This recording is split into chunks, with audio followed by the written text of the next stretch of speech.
亲爱的朋友们，欢迎来到微光夜读。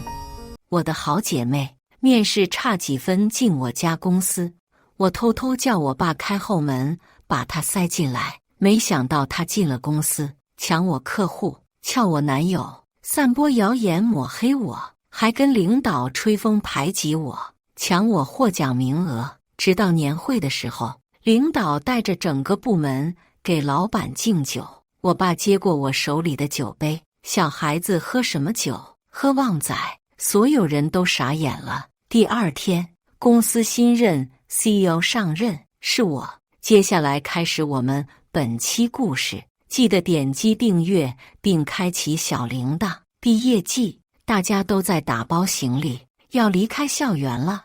我的好姐妹陆青抱着我，满脸不舍。呜，宁宁，我不想和你分开，我也很舍不得。青青，那你就留在这里工作好了。哎，哪有那么容易呀？我说留在 A 市，我妈说一个月除去房租生活开销，还能剩几个钱呢？还不如回家去。嗨，你担心这呀？我想了想，这不还有我吗？房子你别担心，我在 A 市亲戚多，到时候你留下我们就一起住，保准给你找个便宜又好的房子。哇，宁宁你真好。陆青给我一个熊抱，继续想着，哎，除非我能进顶峰那样的企业，我妈应该能让我留下。你看你男票才进顶峰1年，二手奥拓都换奥迪豪车了。我尴尬的笑笑，3也不算豪车呀，而且他按揭还有车贷呢。嗨，你就凡尔赛吧，不管，反正我要是能进顶峰就好了，这样就可以留下来陪你，我们就又可以在一起了。说曹操到。下午的时候，顶峰 HR 的电话就来了，不过是打给我的。HR 恭喜我通过面试，并通知我入职时间和相关程序。我和陆清正一块儿办离校手续，所以我和 HR 的对话他都听到了。啊，宁宁，你都接到电话了，我还没接到，一定是被刷了。陆清脸上焦灼尽显，我和陆清是一起进面试的，所以如果都通过，应该是差不多时间通知入职。别急， HR 应该有很多电话要打，我们再等一等。我安慰陆清。一转背，我悄悄拨通我爸电话。喂，爸爸。过了。对了，你看下和我同一批面试的陆清有没有过？不，你现在就给我问吗？啊，没过。爸爸，你把陆清也招进来吗？可他就差那么一点点。亲爱的爸爸，你忍心你宝贝女儿和好朋友分开吗？我对着老爸一顿撒娇输出。半小时后，陆清也如愿接到顶峰 HR 的电话。宁宁，我也进了，恭喜。青青，你看吧，你肯定可以的。嘻嘻，其实刚刚我还好担心呢，而且我记得小组合作的时候，我还给你救场了呀，怎么你过了我没过？陆清在那儿认真的想着，拍拍胸脯，还好，虚惊一场。我点点头，应和他。这时，爸爸也给我发来微信消息，离校办好就回家陪爸爸妈妈几天。遵命，老爸。回家的生活真滋润。我正和妈妈喝着下午茶，这时我的男朋友秦旭发来消息，你不在学校？我回复，是啊，我不是说了这周回家。然后我看到微信对话框显示了半天，正在输入，最后他给我回复个宝贝，现在毕业了就回家住吧，每天让司机送你上下班，妈妈又能天天给你做好吃的，多好啊！妈妈的话把我注意力拉回来。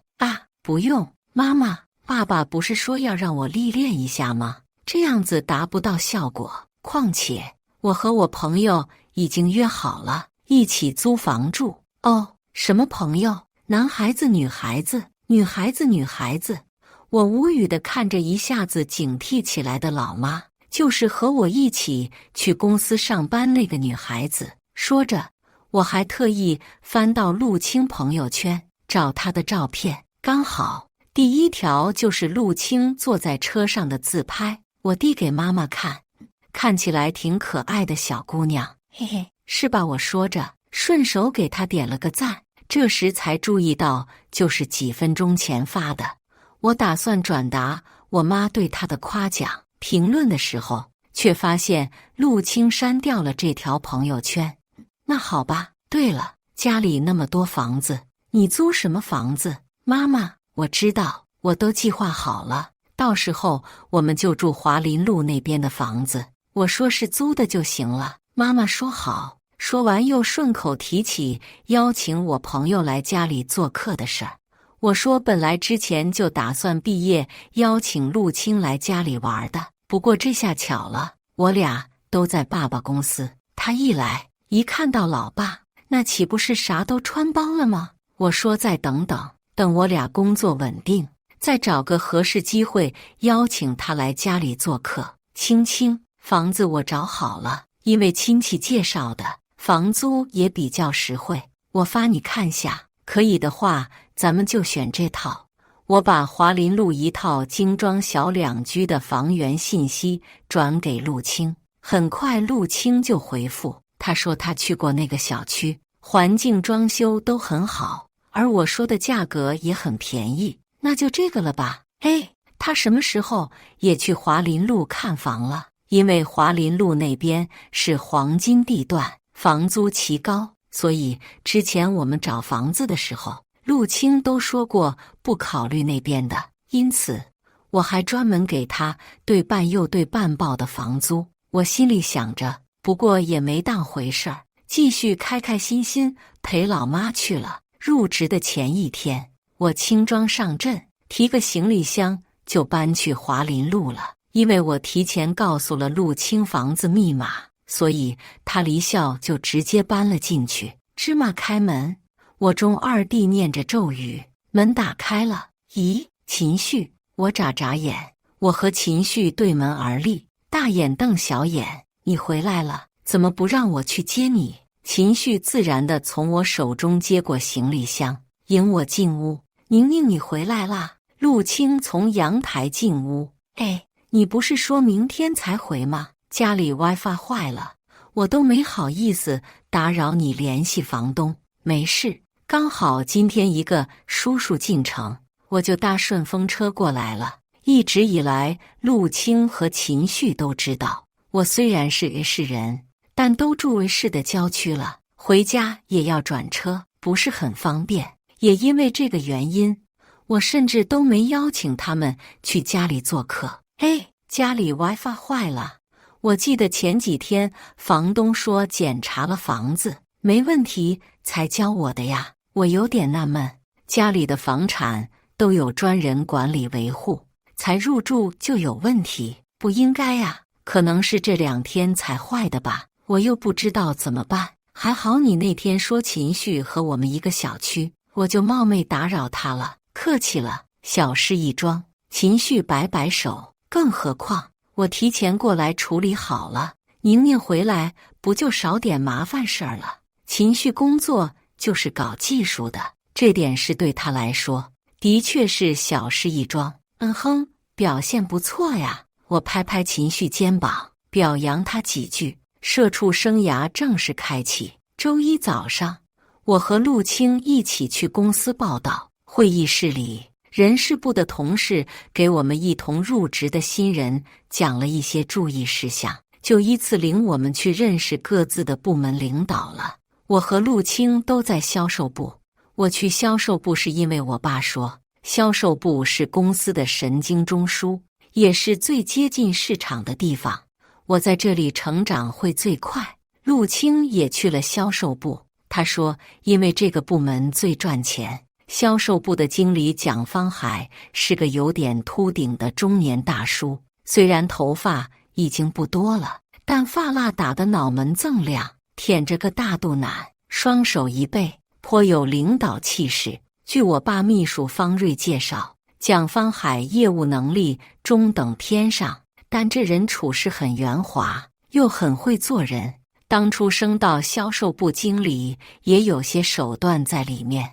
蒋方海上下打量着我和陆清，又看看手里我和陆清的简历，打了内线叫人进来。陈薇，你带宁愿熟悉一下业务吧。然后挥挥手，示意我出去了。陈薇把我带到他的组，利落地翻看我的简历。宁愿，你这名字挺有意思的。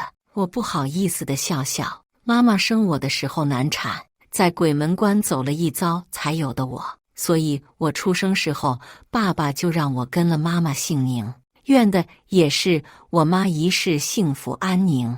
那你父母一定非常恩爱。我点头说是。陈薇言归正传，简历不错，你的面试表现也很不错。这时我才悄悄打量面前的漂亮姐姐，原来面试的时候就见过。陈薇，销售2组负责人，人称 V 姐 Victory， 据说是没有她拿不下的单。不过陈薇有个缺点，就是脾气有点暴躁，但这人干净，你跟着他只需要好好搞业务就行。他这儿没什么乌七八糟的事。这是方瑞给我发来的信息。V 姐翻完我的简历，又发话了。不过再优秀的简历，这些都是过去式了。宁愿从现在起，心态归零。V 姐又从桌上拿起一份资料给我，这是2组一些资料，你了解一下。最后一页是我给你的目标，3个月你要达到我的目标。否则，我2组不养闲人。我翻到最后一页，压力一下子就上来了。到饭点的时候 ，V 姐叫我一块去吃饭，我婉拒她的好意，发消息找陆清吃饭。没想到他已经有人约了，算了，我趴在工位上，随便点了份外卖。等我忙完时，外面已是华灯初上。上班第1天，我和陆清都感觉到了社畜的劳累。我们在小区门口潦草地吃完一份大盘鸡套饭，回家。对了，青青，你现在是谁带呢？虽然我和陆清同在一个部门，不过公司销售部的布局很奇怪，据说是以前出现过不同业务组之间套取信息、抢业务之类的事情。所以现在各个业务组之间办公距离都拉得很开，也因此1天下来，我在办公室都没看到陆清人影，更不知道他在哪个组。谁带？我在一组啊，是蒋经理在带。陆清十分开心地告诉我，脸上有些掩不住的得意。哇，青青你真棒，一来就部门老大亲自带，肯定成长很快。是啊，宁宁我会认真干的，等我做得不错了，说不定经理还会给我再立个组，到时候你就过来我的组干。好呀好呀，我由衷为陆清感到高兴。按照这个架势，我相信他以后一定能在是安家立业。V 姐给我定的目标，以我目前来看是有点难度的，其实也不难，我找个亲戚发小什么的签个单子也就达标了。可这不就是作弊吗？我看着 V 姐甩给我的潜在客户名单，决定要靠自己完成。这周打电话打得我耳朵都麻了，不过1周下来很有效果。我找到了3位意向客户，我跟 V 姐约好了下周一起去拜访客户。周5的时候，因为要恶补产品信息，我抱了一大沓资料回家。哇，宁宁，你这也太夸张了吧！陆清惊讶于我这疯狂补课的劲儿。还有3个月呢，我们可以慢慢学呀。3个月，这是试用期呀，要是达不到目标，试用期结束还不是得走人啊？咦，什么目标？蒋经理带你，难道都没给你提目标吗？我有点吃惊。按理说，部门老大带，不应该要求更高吗？没有啊。陆清眨眨眼睛，蒋经理就见客户什么的，带着我一同去，让我多学习，没给我提任何目标啊。我有点疑惑，去房间找出入职时候人事部给发的小手册给他。你看，公司有硬性规定，销售部人员试用期必须达到 XXX 业务额，才可顺利转正。而 V 姐给我提的要求还只多不少，一想到这，我就又没心情闲聊了，赶紧抓紧时间学习去。周一的时候， V 姐就带我正式去拜访客户，一切进展顺利。客户说愿意先和我们敲定一笔小订单试试，满意的话可以考虑加深合作。小宁，不错呀，进公司第2周就搞定了一笔单子，我嘴巴都快咧到耳后根了，笑嘻嘻感谢 V 姐。虽然这笔单子比起公司的其他业务单真的算很小了，但是我依旧成就感爆棚。我相信单子一笔会比一笔大，我也会凭自己的实力留在公司。把你那笑收着点，脸都快笑烂了，你这表情，不知道的还以为你签了个100万大单呢。V 姐略带嫌弃的看我这咧嘴笑，她一边开车一边提点我：妹妹，咱们搞销售的要讲个喜怒不形于色，别一眼就给别人看得明明白白了。我把 V 姐的话记在心里，不过下班一到家，我就把这个好消息分享给陆青了。好姐妹又不是外人，嘿嘿，宁宁你可真幸运，哪像我，现在门都没摸到一点。我看陆青一副沮丧的模样，问他上周不都很好吗？这是怎么了？我今天问了下蒋经理关于转正业绩的事情，他说是有这么回事，不过这都是小事情。他说我随便一个电话就搞定了，也就没特意给我提。我感到惊奇，一组的业务这么好做吗？打个电话就成了？可我哪有那本事啊？打个电话就行，外面那些老板又不是我亲戚，这哪是打一个呀？这得是打多少个电话才能成啊？陆青趴在沙发上，神色恹恹。没关系的，青青，你看我上周打那么多电话，现在效果不就出来了吗？哎，可是我真的不想打电话，主要是我讨厌被人拒绝。如果你实在不想打电话，或许试试其他方法也行，比如在一些论坛或者行业群找资源。我努力想着还有哪些可行的获客渠道。哎，我再想想吧。工作可太难了，加油呀，青青！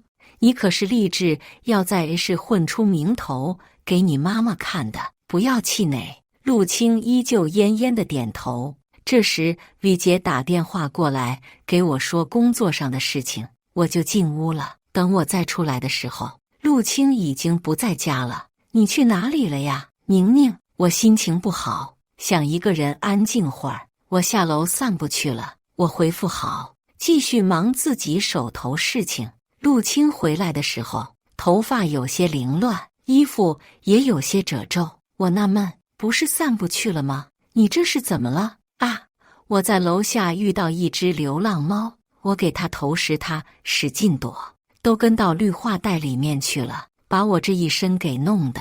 陆青一边说着，一边拍拍身上并不存在的泥土，神色有些躲闪。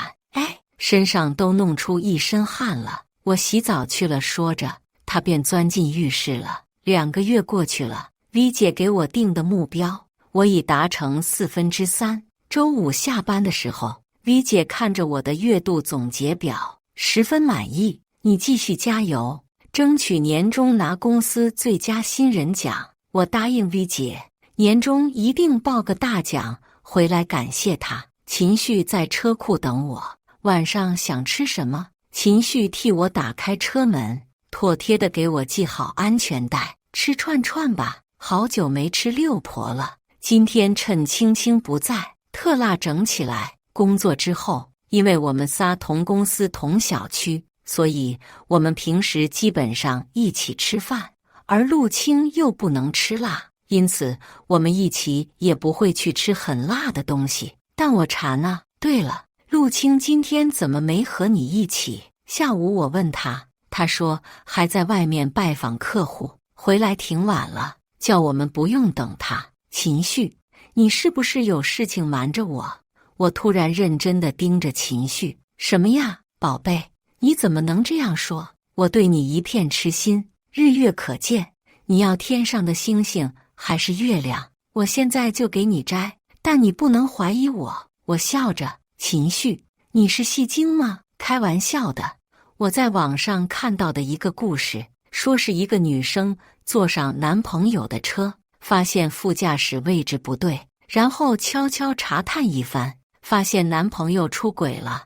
我边说边埋头假装四处找东西，秦旭似乎轻舒口气，你一天少看点这些，把你思想都带歪了。况且我的副驾驶专属于你，就是为了你坐得舒服点，我才换的3呢。他说着，右手伸过来想揉我头发，我头往后一靠，假装生气，微妙地避开他的手。他愕然，手尴尬地停在半空。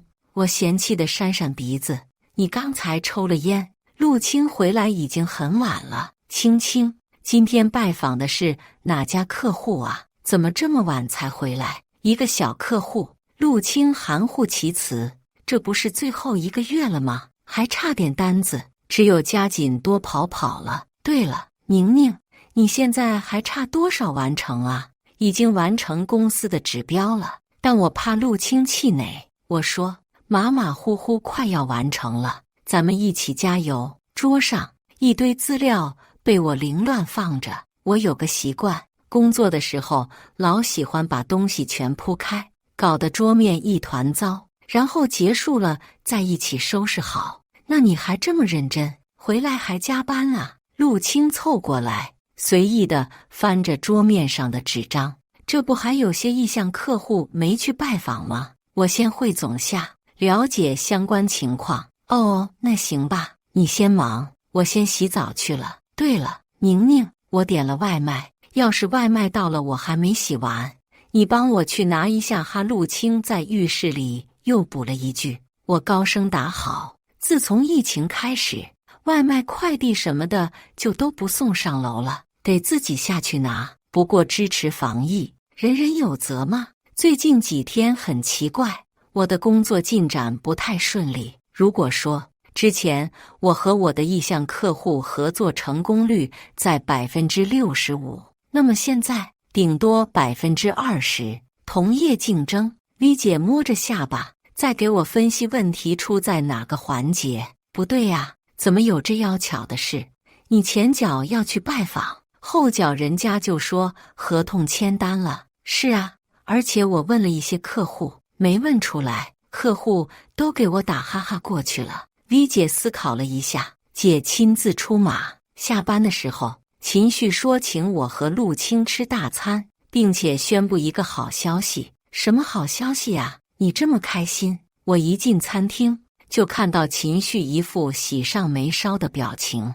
等会儿说，秦旭招呼我和陆清坐下，服务生立刻向我们递来菜单。可以呀，秦旭发达了，这顿饭都顶我和宁宁半个月工资了。陆清打趣他，精致的菜肴一道接一道传上来，气氛拉满了。下个月公司要派我出国进修，为期半年。哇，真的吗？太好了吧，秦旭，恭喜你！那你回来应该就要升职了。陆清激动极了，那样子仿佛是自己要出国。公司有个不成文的规定，就是出国进修回来必往上升一级。秦旭要出国进修的事情，我早就听方瑞说了，所以现在听来也没什么激动的。宁宁，你都不替我感到开心吗？秦旭突然问我。开心啊，我差点都没反应过来。秦旭，恭喜你！秦旭宣布了要进修的消息之后，一段时间便表示忙了起来，而我心中的疑惑也在一点一点不断放大。宁宁，你怎么来了？技术部，秦旭还在加班，这座城市已灯火通明，来陪你呀。最近你总是忙得不见人影，又要出国了，以后大半年见不到呢。我说着，坐到他旁边工位上去。对不起，宝贝，工作还有一会儿才能结束。没关系，我就在旁边玩手机，你忙你的。接着我就掏出手机开始玩游戏。啊，秦旭，我手机没电了，这里有充电器。秦旭，把你手机给我玩吧，手机充电玩游戏不方便。我埋头一副十分沉浸游戏的样子，不过余光还是瞥到秦旭的犹豫。他拿着手机看了一下，回复了一些消息，才递给我。我接过他的手机，继续开游戏。玩到一半的时候，自然而然地去洗手间。我的心跳如肋骨，这是我人生中第一次偷看别人手机。以往我太相信秦旭了，所以即使他把密码告诉我，但我都没查过他手机一次。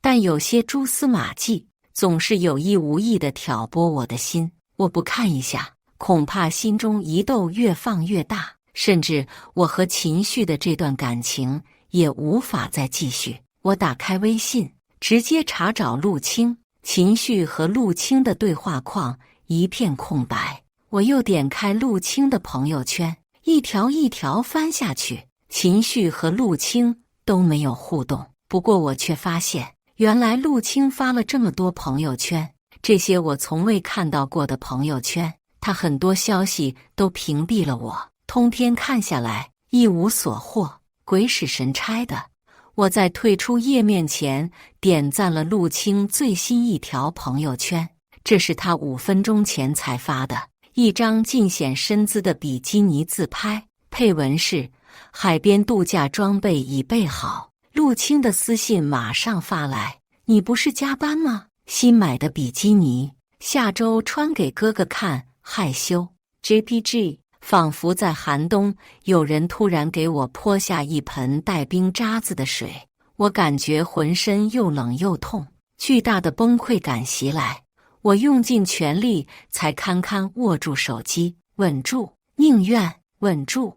你不是已经有过这样的心理准备了吗？10分钟，宁愿我最多给你10分钟，消化掉所有情绪。10分钟后，我站到秦旭面前，把手机递给他。我什么都没说，自尊心不允许我在这段失败的感情里多耗一句。汽车在绕城高速上快速驶过，我只想赶快回家。一到家，妈妈就发现我情绪不对，问我怎么了。我说没事，我不想他们为这些事情操心，况且这些人也不值得我爸妈知道。是那个秦旭。没想到一直在一旁安静看书的爸爸突然开口，我惊讶地看着他，你真以为我宝贝女儿谈个恋爱谈这么久，我这个当爸爸的一无所知啊？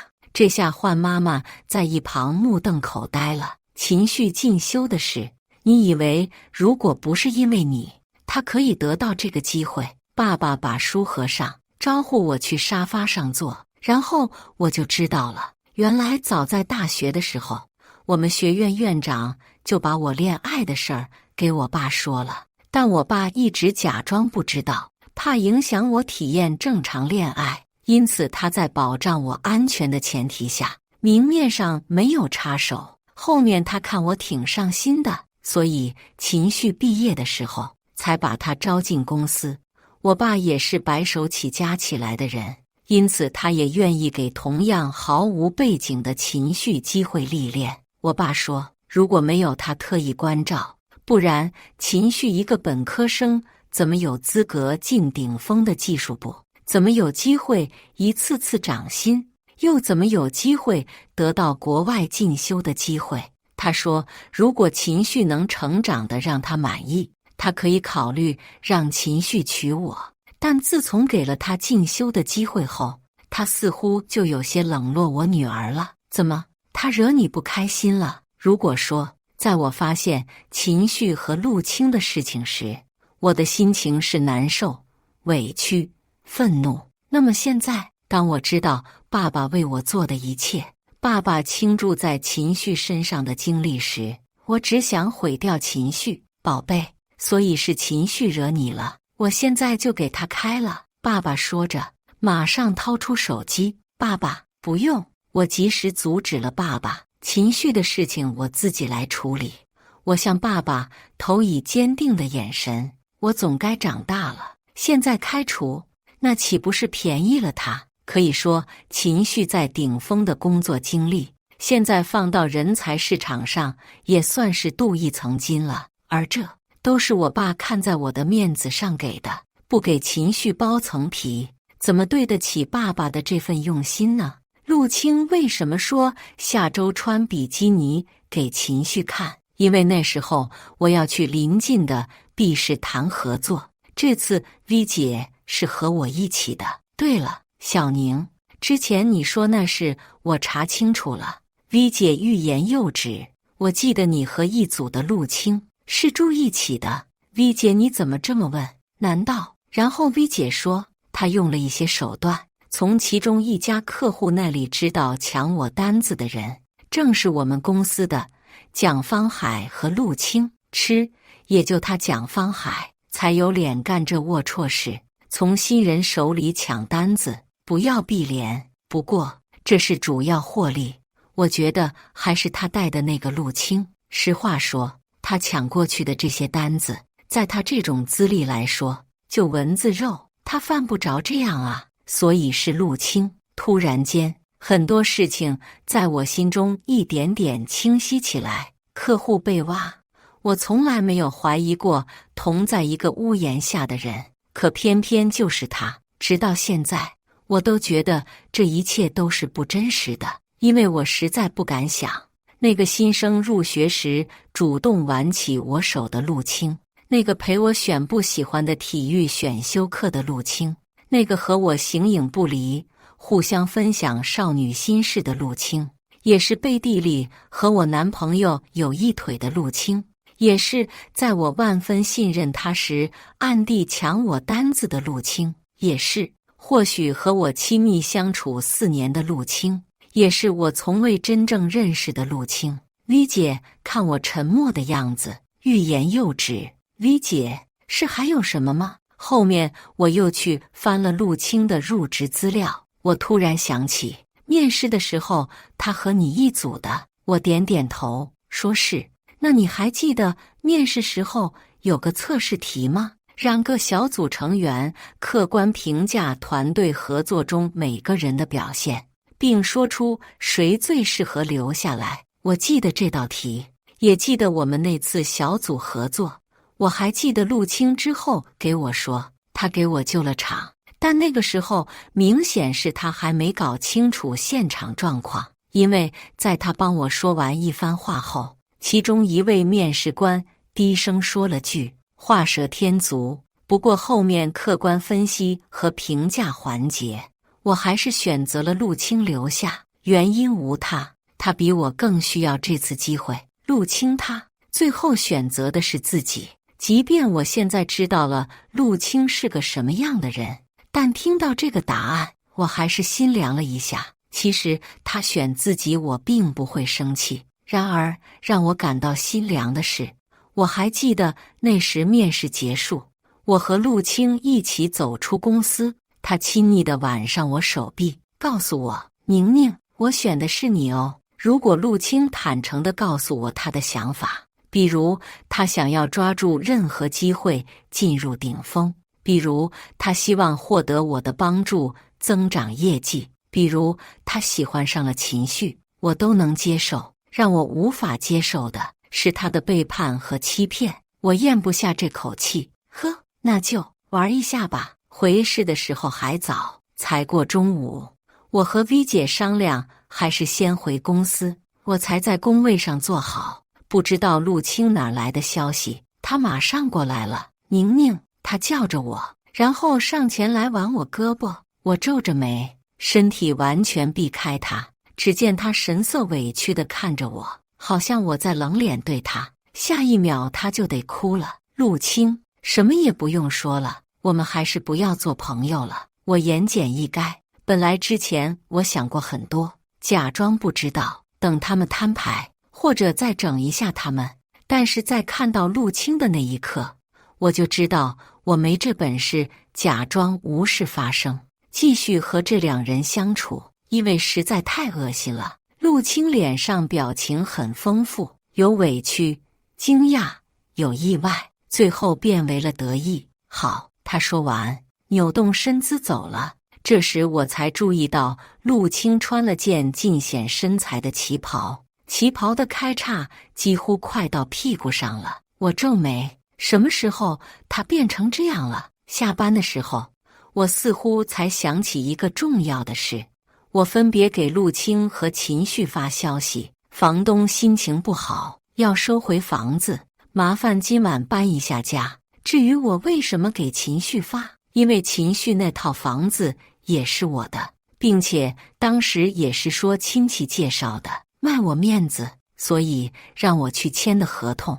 秦旭的反应很快，他都没打电话，直接跑我这层来拦我了。宁宁，你什么意思？我什么意思？这几天你电话不接，微信不回，难道就不能听我解释一下吗？我都给气笑了。秦旭，人家都诚邀你看比基尼装了，还有什么可解释的？那是个误会，那是陆青给发错了。哦，那副驾驶被调动的位置是谁坐了？还有座位下的一根小皮筋，估计你到现在都没看见吧？还有陆青在家时不时下楼散步，你猜他找谁去了？还有的，要我说吗？秦旭脸色一下就变了，或许是因为他没想到我知道的远比那条微信多。诚然，我迟钝归迟钝，但是那天坐在副驾驶上，我开玩笑逗秦旭，他那一串突如其来的肉麻话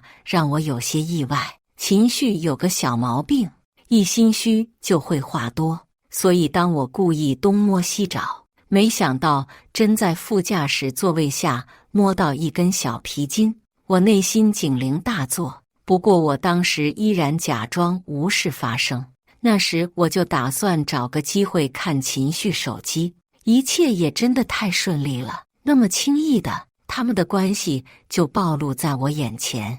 或许也应该说是因为我从前过于信任秦旭，所以他们才那么明目张地勾搭到一起，甚至微信都毫不设防。秦旭似乎也不打算装了。宁宁，我马上就要出国了，所以我有点没跟上他思路。等我回来，应该还会升职加薪，然后呢，我很快就可以在市买房了。秦旭已经说得我黑人问号脸了。你虽然户口是的，但家里房子毕竟在郊区，我不一样，我前途大好，或许不久之后我们就不是一个世界的人了。但是宁宁，我对陆青只是玩玩而已，只要你愿意，我可以马上断了和他的关系，我们继续在一起。我 TM 不是一个世界，怎么的？不久之后你是要死了吗？别扯这些，今晚赶紧搬走吧，我简直要我收拾包赶紧走人，一边给我家司机打电话，告诉他楼下等我。然后晚上10点，当我躺在床上美美敷面膜的时候，家里的房产管家告诉我，秦旭不知道找什么方式联系上了他，并且告诉他这个房东，他愿意以高出市场价2000继续租下这个房子。当然是不可能的，看来他收入还是太高。于是我打电话给方瑞，安排一下降薪吧。哦，对了，出国那事，我叫方瑞赶紧给他取消了。早上的时候，我没想到在公司大门口遇见了秦旭和陆青，衣服还有点皱巴巴的。这两人看到我，已经毫不避讳了。陆青手挽着秦旭的胳膊，两人宛如一对热恋中的情侣。我无视这两人，径直朝前走。宁宁，宁宁，等等！我身后是同组的一位同事小韩在叫我，因为工位挨着，平时还经常凑一起点咖啡什么的，所以和他也算有点交情。我慢下步子，等他。你急什么？我这不是等着你。嘻嘻，小韩跟上我，突然暧昧地撞我胳膊。宁宁，刚刚我可都看见了，快说，开保时捷送你来的那帅哥是谁？等等，我大脑突然宕机，是保时捷没错，但我家司机那帅哥，我想大概是小韩隔太远给看差了。不过我也不想多搞出八卦。嗨，最近我不是回家住了吗？太远，邻居家哥哥就顺路送我。开保时捷的帅气邻家哥哥，哇塞，小说我都脑补出一部了。我扶额，环顾了一圈周围在等电梯的同事。Stop， 吃！我背后传来一声嗤笑。我回头看，真是晦气，刚好是陆清和秦旭。陆清在笑着，秦旭却看着我，一副恍然大悟夹杂有点愤怒的表情。你愤怒个屁，亲爱的，你可是说好了哦，等你出国，你的三归我。陆清一脸甜蜜地对着秦旭说着，明明一副说悄悄话的样子，声音却几乎整个电梯间的人都能听见。说起来，我刚入职的时候，秦旭说怕影响不好，所以我和他在公司都很低调，知道的同事也只是知道我俩是校友。没想到现在这倒是给了陆清便利，这坐别人的车呀，还是不如自己开车好。哎，对了，这2天都还不能开车，脖子落枕了。我觉得公司旁边这家的5星级酒店也就那样，枕头还是没自己家的舒服。我今晚换一下。陆清一个劲儿在那自说自话。我挑眉，感情这2人昨晚没找到房子，住酒店去了。等等，什么家里的枕头？陆清说的是拎包入住我房子，管家特意定制的全套家装，其中包括的据说4位数还是5位数一只的枕头。难道昨晚搬家把我枕头都给薅走了？小韩一脸莫名其妙地瞄了后面2人一眼，对于陆清的迷惑发言，他给我一个无语的眼神。我也无语啊，不过有件事我很确定，等今天上班的时候，秦旭就会收到取消他出国进修的通知哦，还有降薪通知。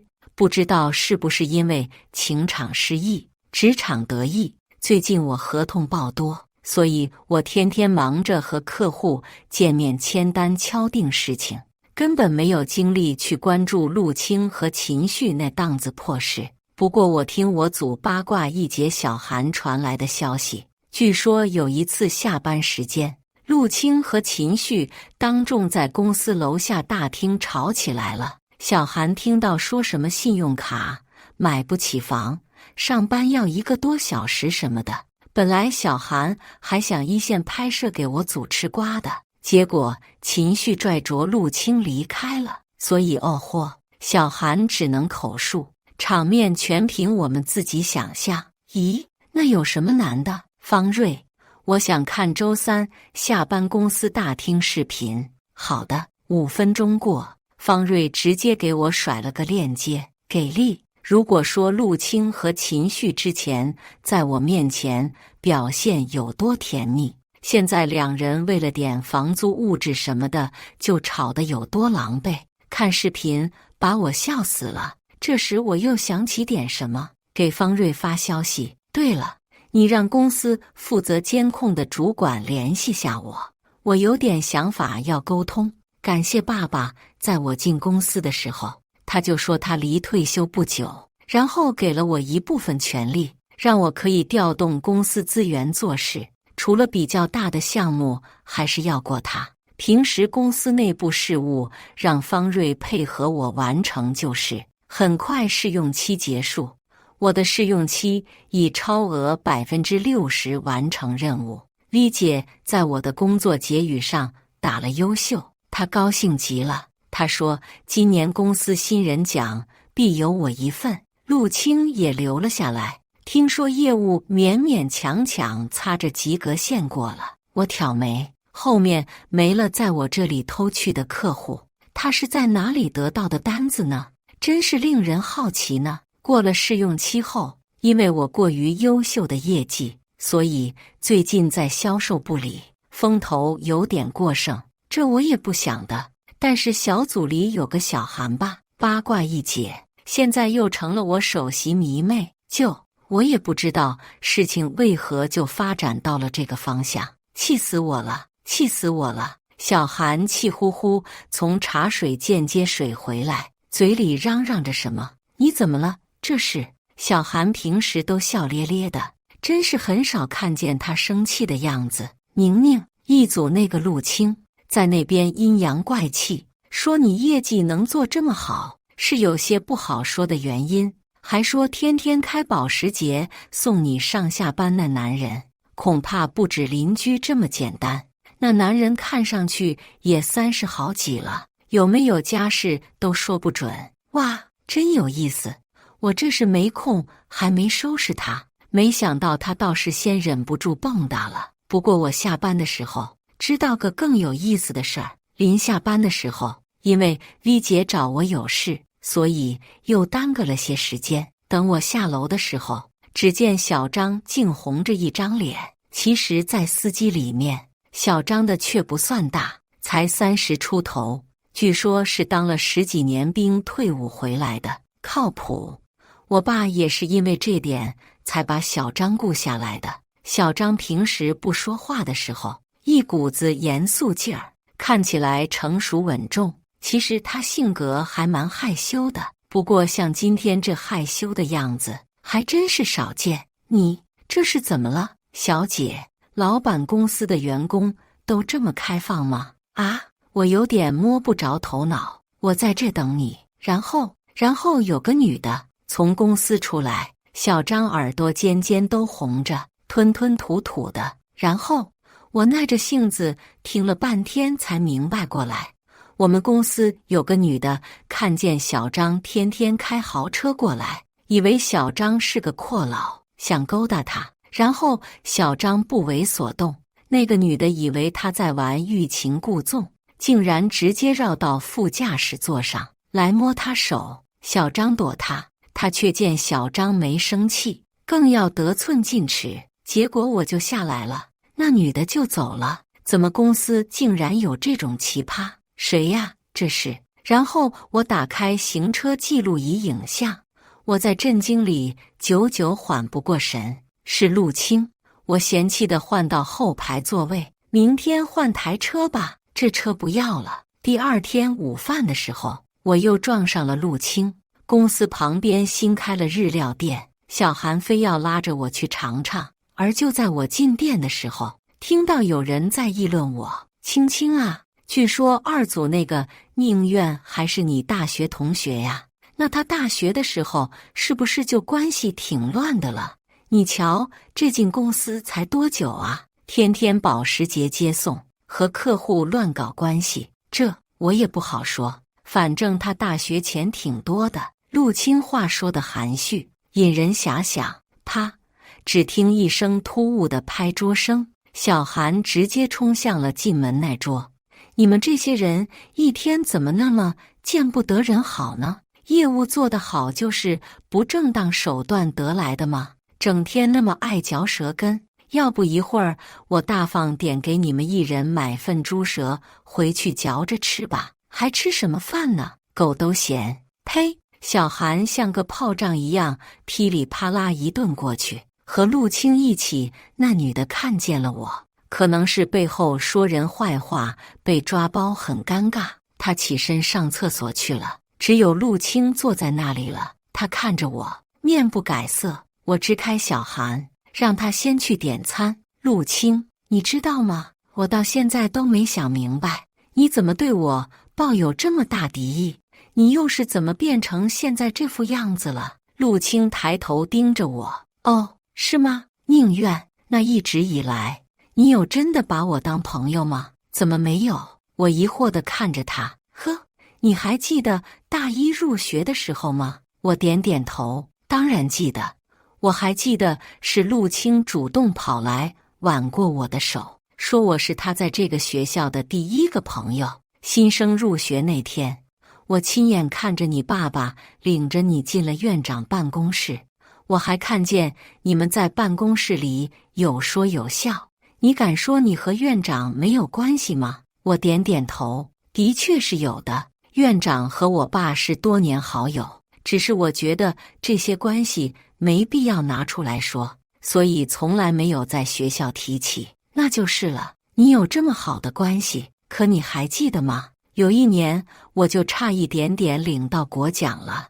或许你在院长那里随便说句话就可以给我争取回来，可你只是拿些没用的话安慰我，让我明年再努力。我那么暗示你，我说要是有个人能帮我在院长那说说，学院那么多名额，说不定就成了。你说大三那次，我惊讶地看着陆清，我从来没想到，原来他早就知道我和院长关系匪浅，而且在国奖的事情上还动过这样的想法。还有，我和你关系这么好，可是这么多年，你从来没有告诉过我你家里半点情况。和我在一起的时候，你说嫌家远，宁愿拿钱出来租房子住，可是我们一分开，你就住回家里，怎么？难道就是怕我沾染了你的邻居哥哥？我惊叹于陆清这弯折崎岖的想象力。宁愿我们是朋友，可是你什么都瞒着我，你有关系瞒着我，你的家境瞒着我。陆清，我以为交朋友是不看这些的。我打断他的话，所以一直以来你和我做朋友，就是因为院长，或者还因为我是世人。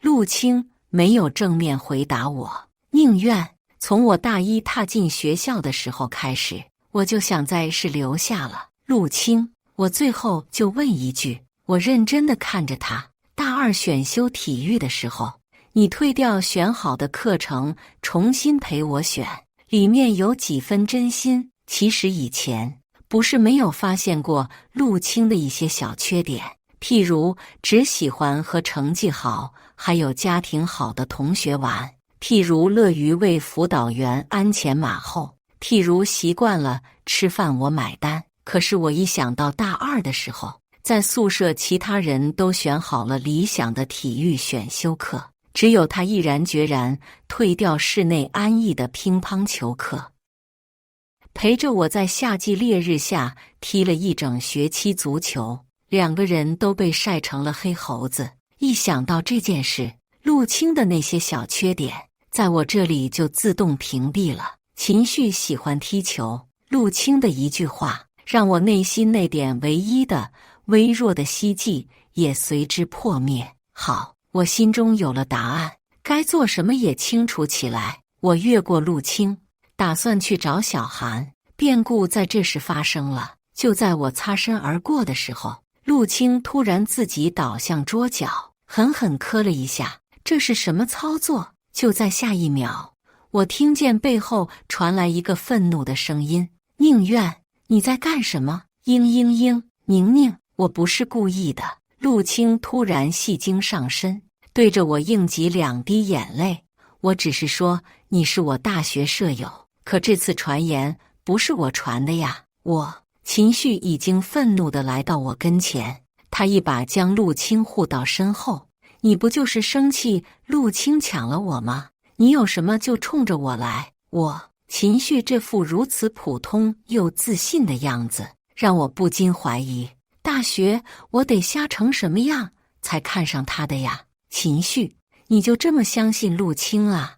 我听见自己的声音冷冷的。宁愿，不注重个人名节的是你，乱搞客户关系的是你，分手后很快就找了个开保时捷的有钱人也是你。难道我不信陆清？信你吗？秦旭那副义正言辞的样子，若非我是本人，恐怕真因为他这笃定的面孔信了他的鬼呢。很好，某某配狗，那就祝你们天长地久吧，我懒得和这种人掰扯。对了，管好你女朋友，让她不要随便上别人家的保时捷发骚。晚上到家的时候，爸爸正在打电话对着对方一顿痛骂。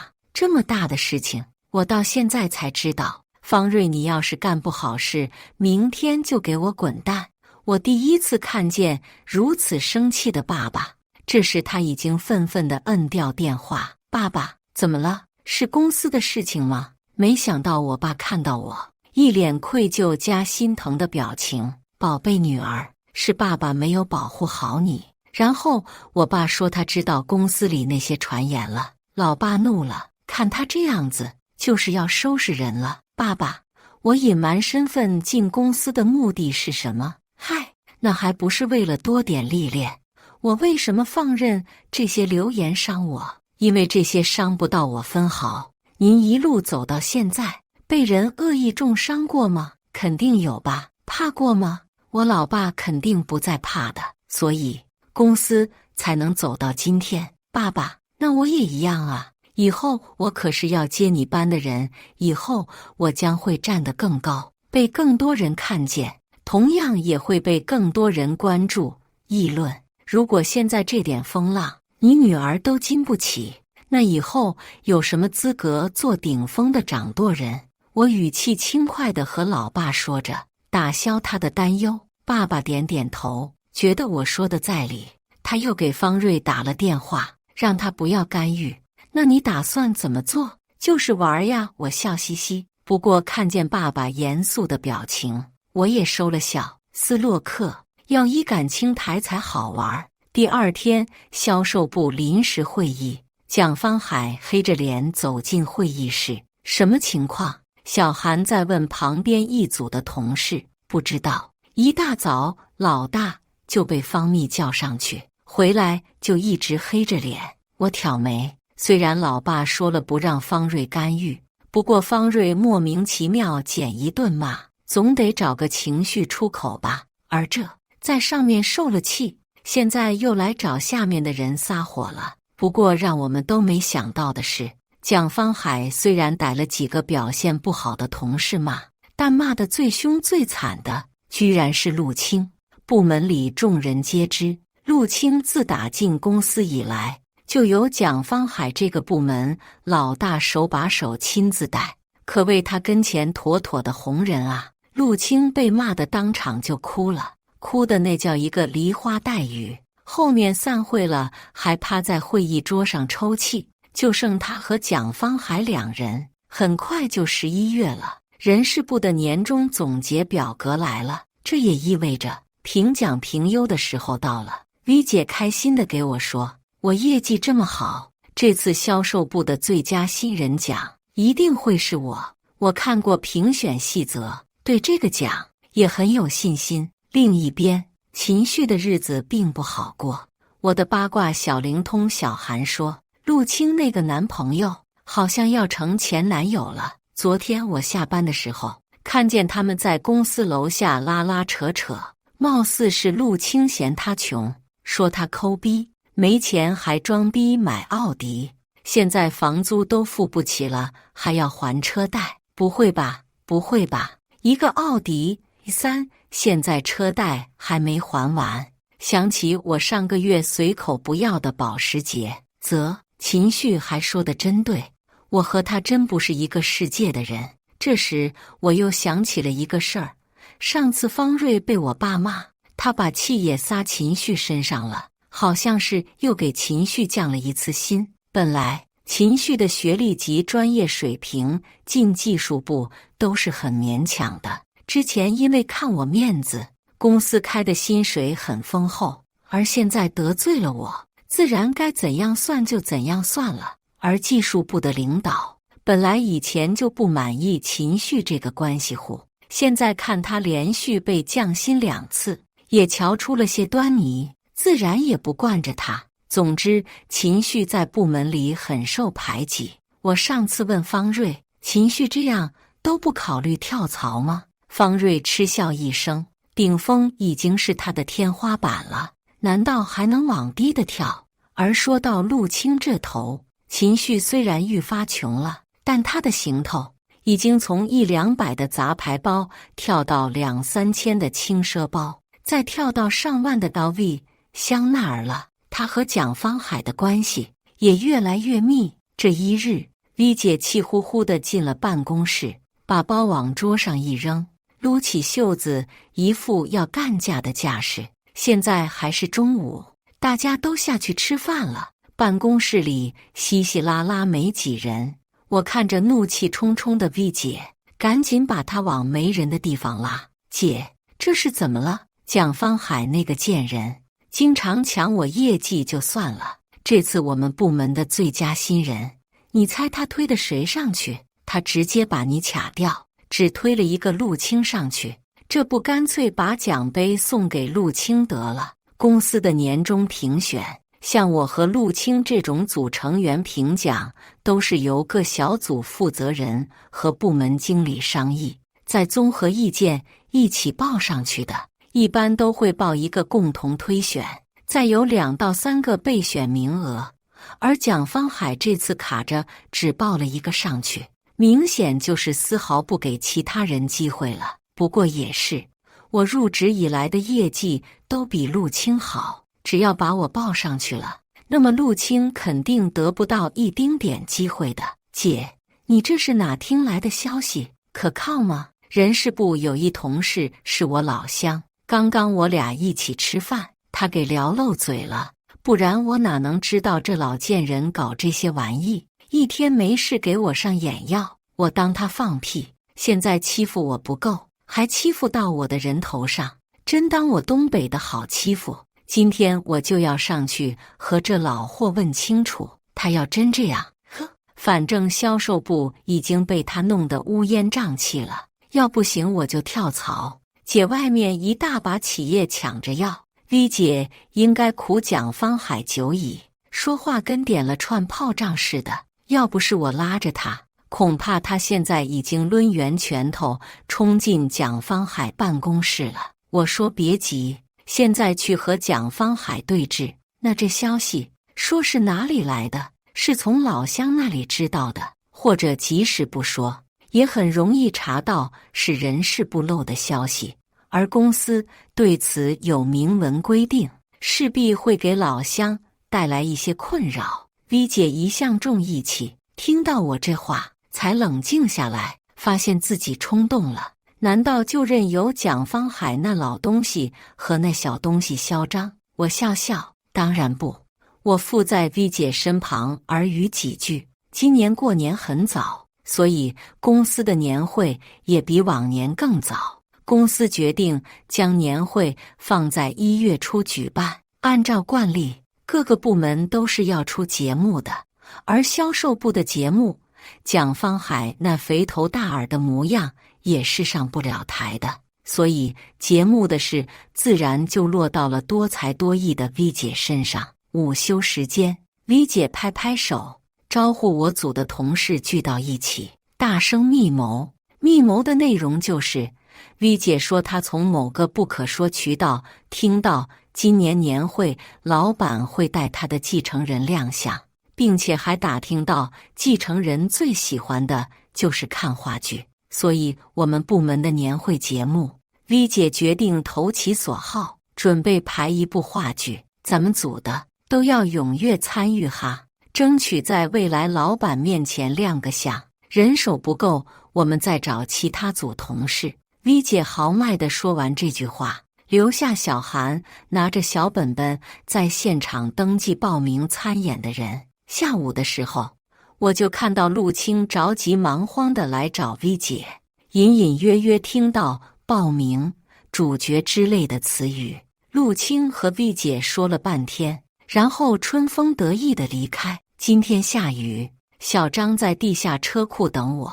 刚到地库的时候，恰逢管理监控的负责人给我发来一份附有诸多视频的报告。我打开查看，这份内容里除了公司各部门运作情况统览，还有我特意吩咐留意的3个人，内容也令我很满意。不过我也是在这个时候发现一个惊天大瓜。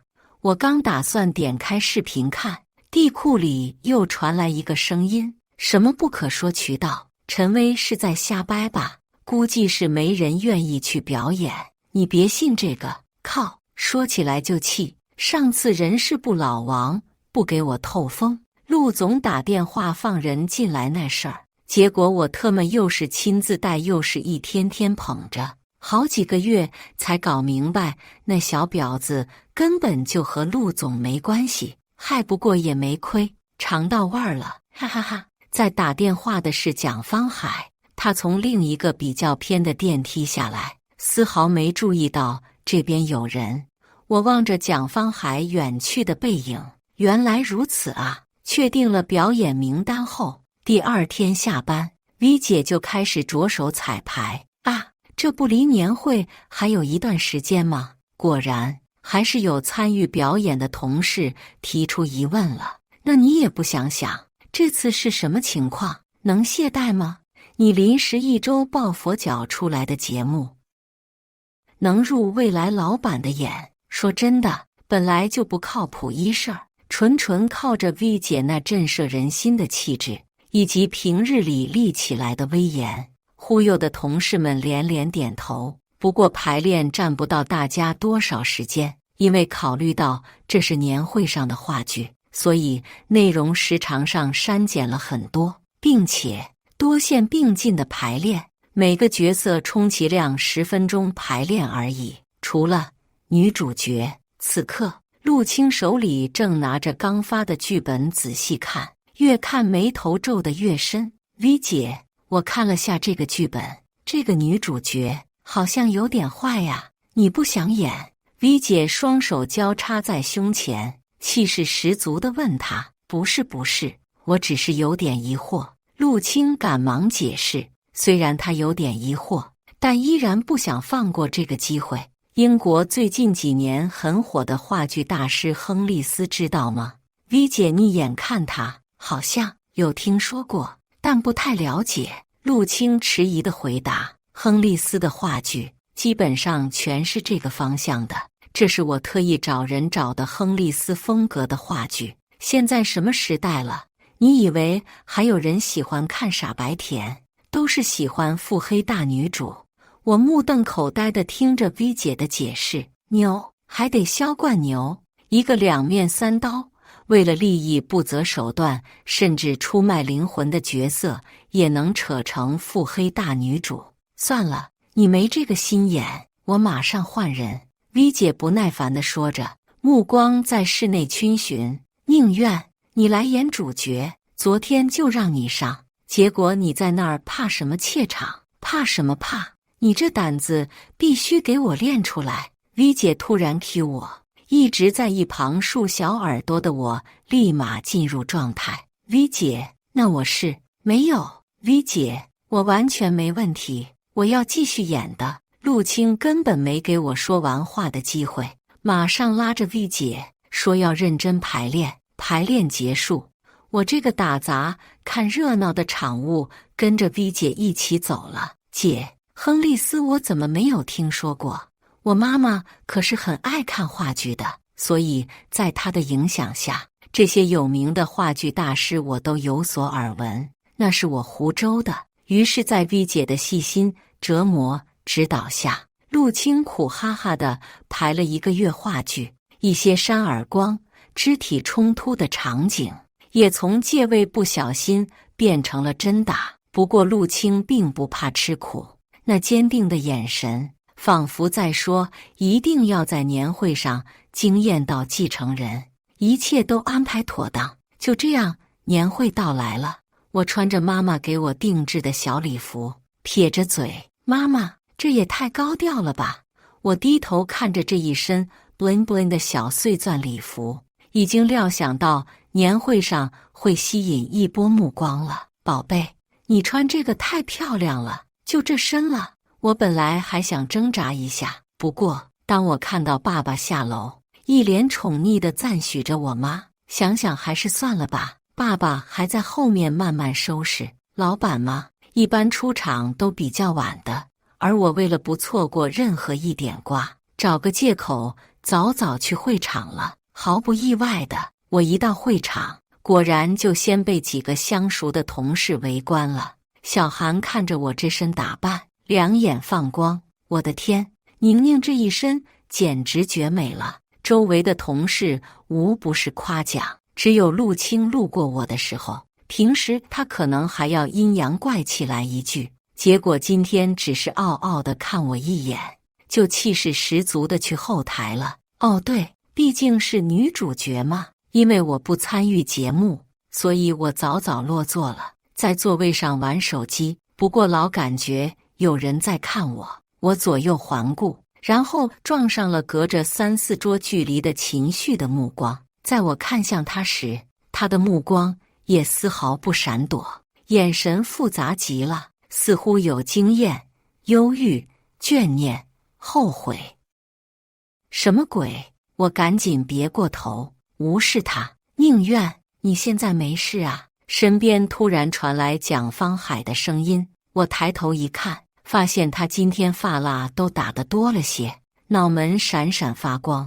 宁愿你把这个送到后台去。蒋方海看我不作声，很自然地吩咐我跑腿递东西。平时我在二组和蒋方海的接触并不多，可是大概是因为陆清的原因，部门会议的时候，蒋方海老是喜欢给我挑刺儿，更何况员工评优这件事，我就更是看他不惯了。不去，玩手机没空，我不鸟他，继续玩我的消消乐。宁愿你简直是穿个闪的衣服，还真当自己是公主了。蒋方海有点怒了，别以为平时陈威惯着你，你就无法无天了。我告诉你，你这种态度，迟早要卷铺盖走人。哦，纠正一下，我无法无天，还真不是逼姐惯的。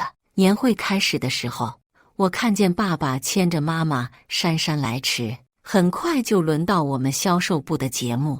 陆清在上面表现得十分起劲，我听见台下一片悉悉索索的议论声。我靠，这什么人呢？这是太贱了吧！出卖自己最亲的姐妹，靠，抢男人就算了，姐妹的奖金也要偷。别说了，我拳头已经硬了，想上去揍人。不是，你们有没有觉得这演员和角色还特别贴合？嗨，说什么呢？角色而已，不要上升到同事。公司的年终颁奖是和节目穿插进行的，好巧不巧的是，接下来要颁的刚好是最佳新人奖。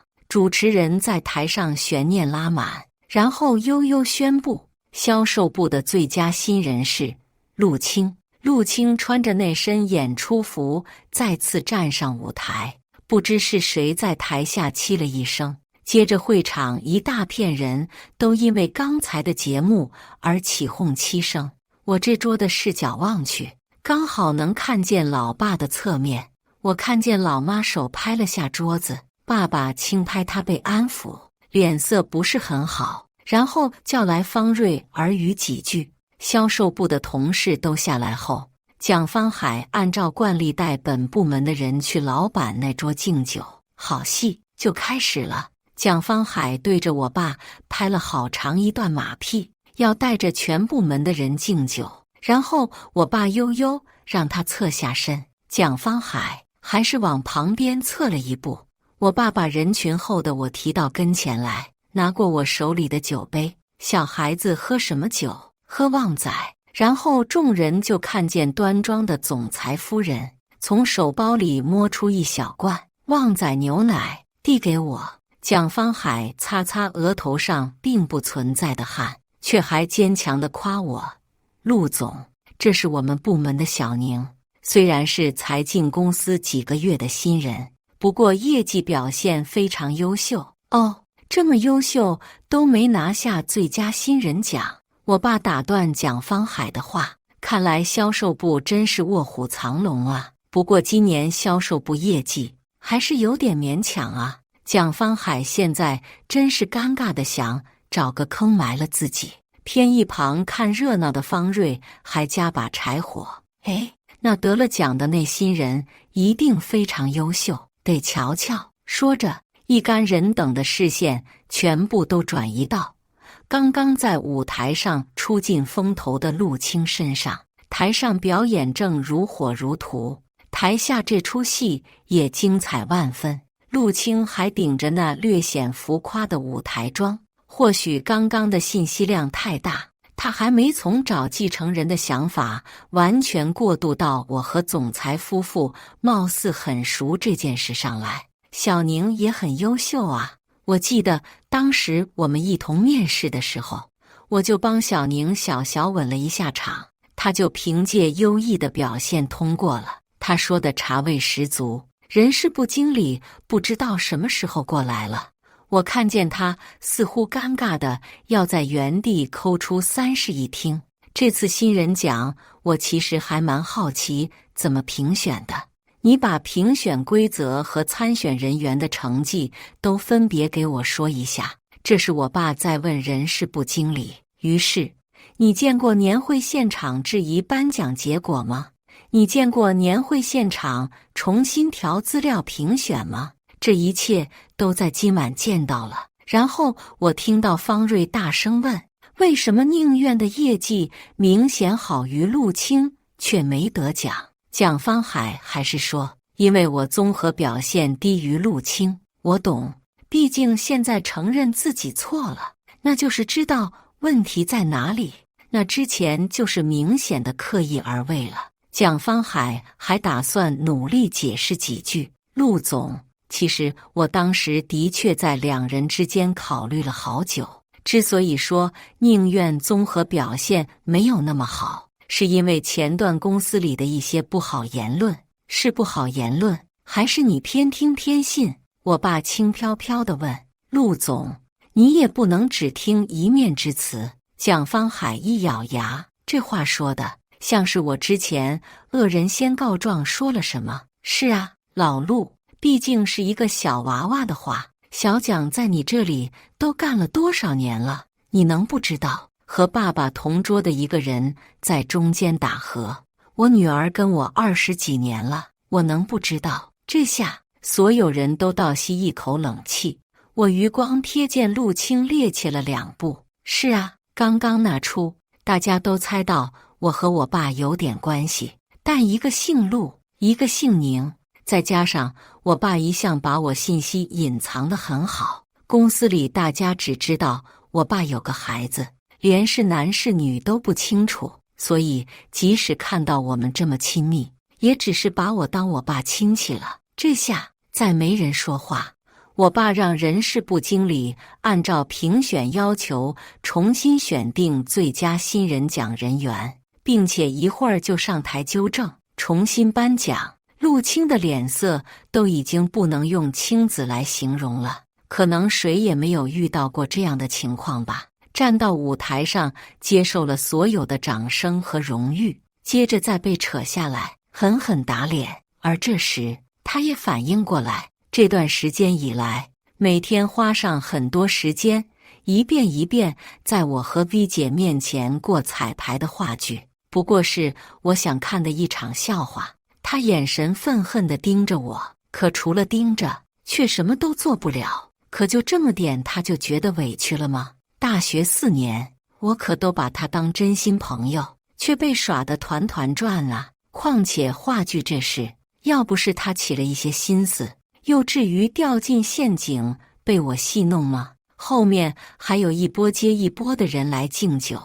我爸让蒋方海带着部门的人离开，让我留在主桌作陪。V 姐悄悄给我一个瞪眼的表情，我微信回她，改天请你喝酒。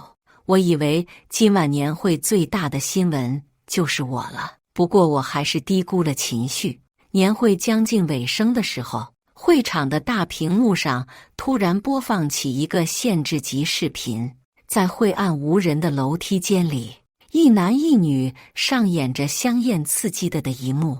女的大家都认识了，就是刚刚在台上演话剧女主角的那位，而视频中的男人与纤细的女人形成鲜明对比，肥囊囊的肚子在那里甩动，让人直叫恶心。不过这个视频只播放了10秒，就立刻被工作人员切断电源关掉了。很明显，这是一场意外。我有些惊讶，但不意外。那天我在地库看到这个视频的时候，就叫人匿名发给了秦旭。我只是想看看他的反应会做出怎样的举动。不过他还挺能忍，一直等到这个时间才把这视频公之于众。这下满场哗然，更有好事者看热闹不嫌事大，拍下来发到微信群还有短视频平台上的。这一晚你方唱罢我方登场，好不热闹。第2日8点整，全公司收到内部邮件，老板宣布自己要退休了，让自己女儿出任 CEO 顶上。我抱着我的东西搬离销售部的时候，刚好碰到陆清抱着东西离职，没有人逼他离开。可昨晚的事情，尤其是昨晚的视频，他已经没脸在公司，甚至是待下去了。我路过他的时候，他先开了口：高高在上的富二代，你是不是看我就像看个跳梁小丑啊？我从来没有这样看过你。呵，可是一直以来，你不就是这样的吗？一边瞒着我，一边看我笑话，看我失去，看我堕落。从大学到工作，你一直如此。我摇摇头，陆清，你方向错得离谱。陆清愤恨的眼神里透露出一丝迷茫。你为什么总是想着通过歪门邪道去获得一些东西呢？其实最简单的一条路，就是埋头死命努力，那样既不用承受任何内心谴责，并且通过自己努力光明磊落挣得的每一分钱，都是无愧于心的，而你也不必丢失人格和尊严。陆清看着我，讽刺地说：不懂人间疾苦的富二代，说话都是这么品行高洁呀。我不置可否，帮他回忆，大学的时候是你的绩点没有达到要求，所以与国奖失之交臂。即便说院长是我爸的好友，但我大学里拿的每一次奖学金，也全是靠自己辛辛苦苦挑灯夜读挣来的。工作的时候，我知道你刚进来那2个月对业绩很焦虑，同样我也很焦虑。于姐甚至给我定了比你更苛刻的业绩目标，可我没有动用一点家里的资源。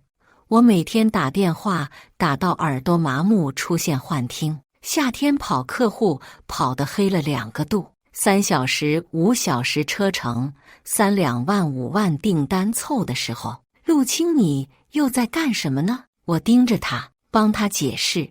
你在办公室里吹空调，跟着蒋方海跑一些已经成熟的客户，聊聊天，喝茶。陆清，你有焦虑，但从来都是口头上的。陆清，我付出的努力比你来说只多不少，是吧？你是胜利的一方，什么都由你说，道理都在你那儿。谁叫在起跑线上我就输了呢？我不知道为什么，陆清变成了现在的样子，一副理所当然的我若我有理的模样。可是陆清，你也曾追上过我，在我们踏上同一所大学的时候，可惜的是，你把大学当成了终点。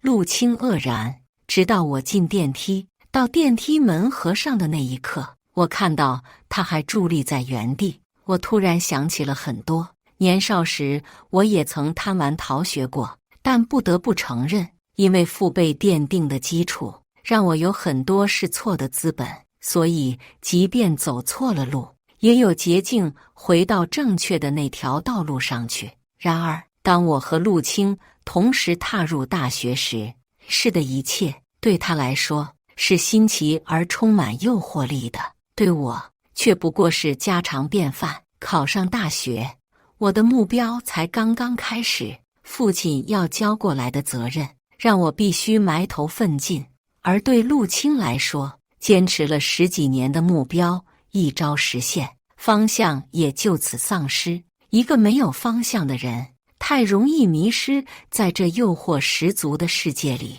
或许他也说得对，我的确是高高在上了。譬如对于他和情绪这类人所面对的诱惑，我如局外人般冷眼旁观，毫不动摇。其实这也不过是父辈赋予我的资本，可是这也是我的父辈比他们的父辈吃了更多的苦，换来了我的这些机会和资本。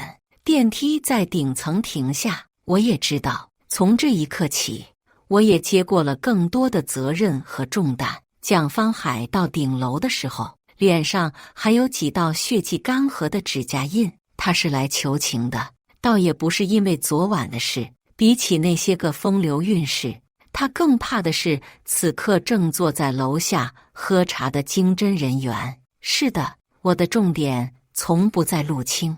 我之所以放任这些事情这么久，不过是想要在爸爸任命之前点几把火，烧一烧公司的歪风邪气罢了。而蒋方海便是首当其冲的一人。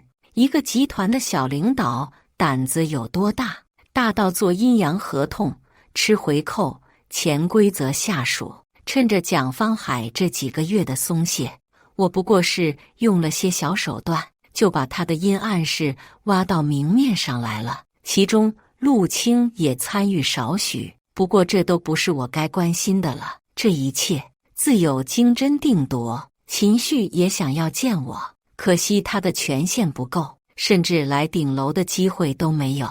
秦旭给我打来电话，他说他后悔了，他说还爱我。这廉价的感情啊，秦旭面临的问题也并不小，因为前段时间公司的降薪和打压让他心生不满，所以只是稍作引导。当一家竞品公司试图从他这里破个口子窃取公司技术机密时，一笔不错的酬金就将他收买了。后面虽然秦旭窃取的只是无关紧要的皮毛，但事实成立。目前技术部正在请示我是否要报警，以及公司损失怎么界定，还有赔偿问题。我说该走什么程序就走吧，从严处理。公司很久没有大整顿了。哦，对了，还有昨晚秦旭当众播放淫秽视频，以及泄露他人隐私，貌似还要面临一些刑罚追责。再和 V 姐见面已经是1周后了。等我忙完手头的一堆事情，他刚好来我办公室，感谢宁总抬爱，给我升了官。1周前，蒋方海被经侦带走之后，我便宣布由陈威新任销售部经理。那还得感谢你给我帮忙呢。年会那事儿，嗨，小事情，客气啥？V 姐潇洒摆摆手，我挑眉。蒋方海进去，没你一份力。说起来，我查蒋方海还得亏这几个月 V 姐有意无意递来的一些证据。V 姐也是明白人，知道我这是知道他在背后发的力了。他坦然承认帮我的一些忙，并且也承认在后面的相处中慢慢猜出了我的身份。不过我们共事以来，他所做的都是利我利他利公司的事儿，所以知道我也不会在意。不管怎么说，这几个月都感谢 V 姐你的照顾，今后还希望你依然尽心为公司做事。一句话拉开了我和他的距离，我们彼此心知肚明，有些关系该如何平衡。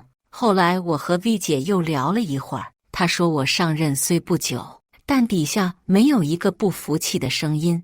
她说人家都说宁总年纪虽小，但有能力有手段，果然虎父无犬子。